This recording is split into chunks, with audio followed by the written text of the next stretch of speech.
Well, this is a very unique setup. Hi friends, it's Tess, this is w.h.o.o.p.i.e, and today, not only are you in my hometown of Decorah, Iowa, but I'm also going to be bringing you my favorite tips for goal setting for 2018.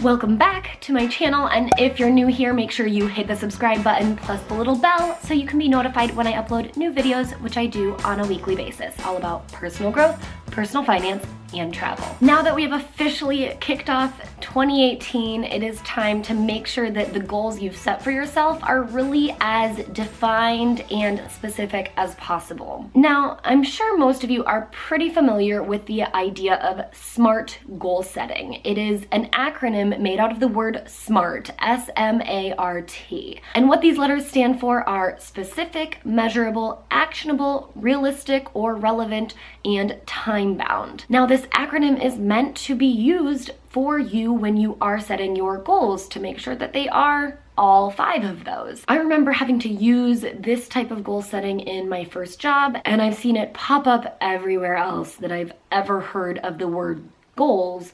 Next thing you hear is SMART goals. The thing is, I'm not really and never have been a fan of SMART goal setting, and I couldn't quite figure out why until my boyfriend made me listen to a podcast by a very well-known CrossFit and weightlifting coach named Ben Bergeron. He has a book called Chasing Excellence, which I will link down in the description box below, as well as the podcast where he talks about his goal setting methodology, which is W.h.o.o.p.i.e goals. When he started talking about W.h.o.o.p.i.e goals, I was like, that's it. That is why SMART goal setting never worked for me, because it just didn't go far enough. Now, I personally use and teach the W.h.o.o.p.i.e goal setting methodology combined with a couple other goal setting methodologies to make sure that you can actually achieve your goals. And I do this in my signature program, which is the money program. So if you are out there and you're thinking 2018 might be the perfect time to get my finances right, well then I'm glad to tell you that the money program is open for enrollment. If you want to join, then hit the link below or go to wanderwealthy.com/TMP. It's my acronym for the money program, but that will give you to a webpage that tells you all about the program, what's included, and how it can take your life, your financial life especially, to the next level. All right, let's talk about the W.h.o.o.p.i.e goal setting methodology, and let me explain to you the new acronym. So we're scratching SMART goals and going on to W.h.o.o.p.i.e goals. So W.h.o.o.p.i.e is spelled W.h.o.o.p.i.e. And yes, it's longer than SMART goals, but it definitely goes beyond SMART goals. And the first 2 letters, the W and H, stand for wishing and hoping. Basically, the goal that you're trying to achieve needs to be such a deep desire that you would wish and hope for this to be achieved one day. The act of wishing and hoping and setting your goals in that manner is a very big reason we set goals and we work towards our goals in the first place. Tony Robbins has said that if we're not making progress, we're oftentimes depressed. And so you need to really have this goal and get excited about it and have it be such a high wishing and hoping level that when you're making progress, you feel fully ignited and super passionate about what you're trying to achieve. Unfortunately, there are some goals that just don't rev up our engines. And all I can say about that is maybe that shouldn't be a goal then anymore. If the goal you're trying to achieve doesn't really feel like it's that important to you that you would wish and hope for it, then why are we trying to achieve it? Now, I know in some instances, goals like the ones we have to set in the workplace may not really rev up our engines. So let's find a way that it can. Find a way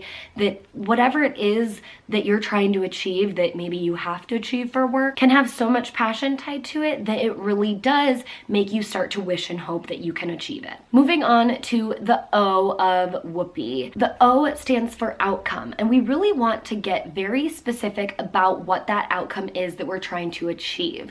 So this does kind of go back to SMART goals and being very specific and measurable with the result that we're trying to get to. I like to use the example of losing weight. Now, your goal might be to lose weight in 2018, but what is the specific result you're trying to get after?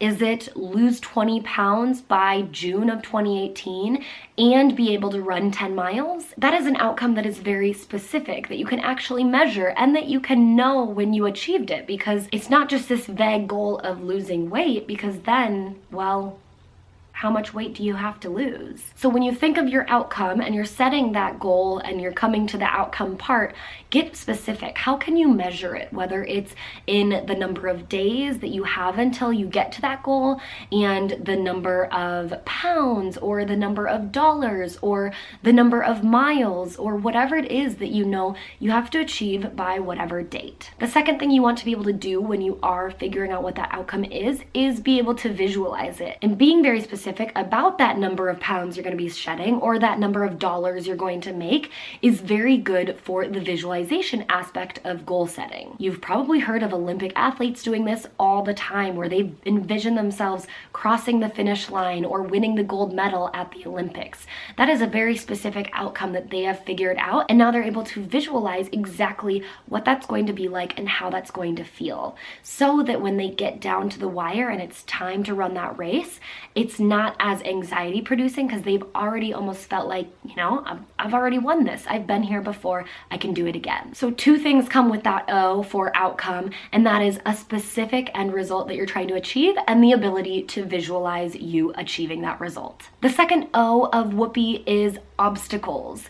This is something that SMART goal setting doesn't do, and I think it is so important to identify the obstacles that are going to come up for you when you're trying to get after your goals. So if it is to lose 20 pounds by June, well, what might be knocking you off track from that? Is it working too much at work? You don't have time to work out? Is it not being able to make it to the grocery store on Sundays because you have family commitments and then you're not able to make yourself healthy meals? Whatever it is, whatever excuses that you're going to make for yourself, or hurdles that you're going to have to overcome through the process because of outside factors like work or family, figure out what those are and get them all down on paper. And I'm saying all of them. If you can't come up with 50 obstacles that might come up for you, you got to try harder, because there's so many things, so many excuses that we ourselves come up with, and so many things that we know are going to come up that will knock us off track. Just think back to the last time you tried to achieve this goal and why you weren't able to achieve it. Think of all those examples and write them down on paper. We need to get clear about those obstacles, because it will be so important when we're actually going through the process of achieving this goal to be aware of those things that are coming up and go, I knew you were going to come up. I knew this was going to pop up. And that leads me to P in Whoopi. The P is all about the plan and the process. Now, I have a very specific goal setting strategy when it comes down to plan and process, and it involves setting 3-month goals and then going after those goals in 2-week sprints. Whatever the plan or process is going to be for you, just get your goal setting strategy down on paper. Put it in your calendar or put it in your phone and have that send you a notification to remind you that you need to commit maybe 30 minutes a day towards your goal, or you need to be making sure that once a week you go buy healthy food at the grocery store for snacks. Whatever that thing is, you have to have some sort of plan and process that you can follow on a daily or a weekly or even a monthly basis, so that you can see yourself inching towards that end result or that outcome. And next is the I in Whoopi, and I is all about your identity. So here is the other piece of the puzzle that exceeds that SMART goal setting strategy, which is tweaking your identity, especially when you're hit with the obstacles that you've come up with. So that sheet of paper that you wrote down all of your obstacles on, well, now is the time to re-identify who you are as a person when those obstacles come to light. So if family drama happens on a Sunday and you aren't able to make it to the grocery store, it's time to tweak that and say, I'm the type of person who, even though family drama happens on Sunday and I can't go to the grocery store, right away in the morning, I wake up an extra hour early to go to the grocery store or go to the 24-hour Target or Walmart to go to the grocery section and get the healthy snacks that I need for the week. I cannot have this be an excuse anymore. anymore, and it will no longer be an excuse anymore, because I'm the type of person that makes healthy snacking a priority over letting family drama knock me off of my goals. So you're going to be re-identifying a lot of these obstacles as you go through your goal setting process. And just remember that this is so important. The reason being is that there are certain parts of your brain that can't tell the difference between what you tell yourself and what is actually happening to you. So if you tell yourself that you are the type of person who doesn't make working late an excuse, and you commit to waking up extra early to go for that run, or to go for the run after work, even if it's 10 p.m., then your brain will believe it, and you'll be less likely to then skip your workout or skip going to the grocery store and getting those healthy snacks. Now, I never said that goal setting and making progress towards your goals was going to be easy, but these are the things that you need to be able to pinpoint in order to overcome the obstacles that will knock you off track if you don't re-identify who you are with these obstacles and the progress you're making towards your goals. The last letter in Whoopi is E, and it's all about the execution. I am always talking about how fast action is the answer, and it is so true. I can't even talk about it enough. Once you set your goals, it's time to figure out what is it that you can do today to get after them, and what is it that you're going to do tomorrow and the next day and the next day, and make it a priority to execute on them. And if it's got to be first thing in the morning, then it's got to be first thing in the morning. For me, I know when I'm home in my hometown, I will not work out if I don't work out first thing in the morning. So when I'm home, that's what I do. When I'm in Chicago, it's a different story, and I can't tell you why, but I have identified those obstacles for the goal of health and fitness that I know when I'm home in my hometown of Decorah, Iowa, I have to wake up and go downstairs and start working out right away, or it's not going to happen.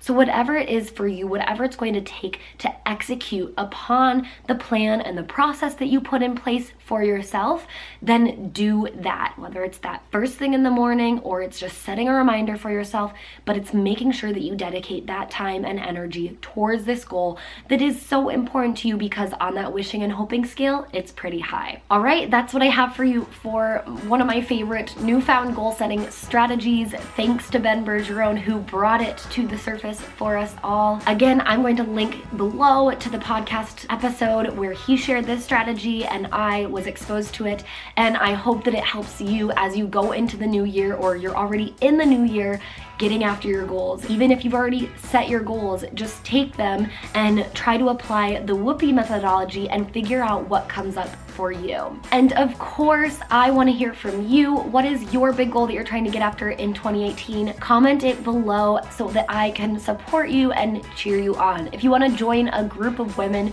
who are all setting their goals for 2018 and supporting each other, then go to wanderwealthy.com/FB to join our private community where we are setting goals, we are sharing tips, and you'll get exclusive content from me. Make sure you like this video with a thumbs up. It really supports my channel, and don't forget to subscribe if you haven't already. Until I see you next time, I hope you wander wealthy, and Happy New Year.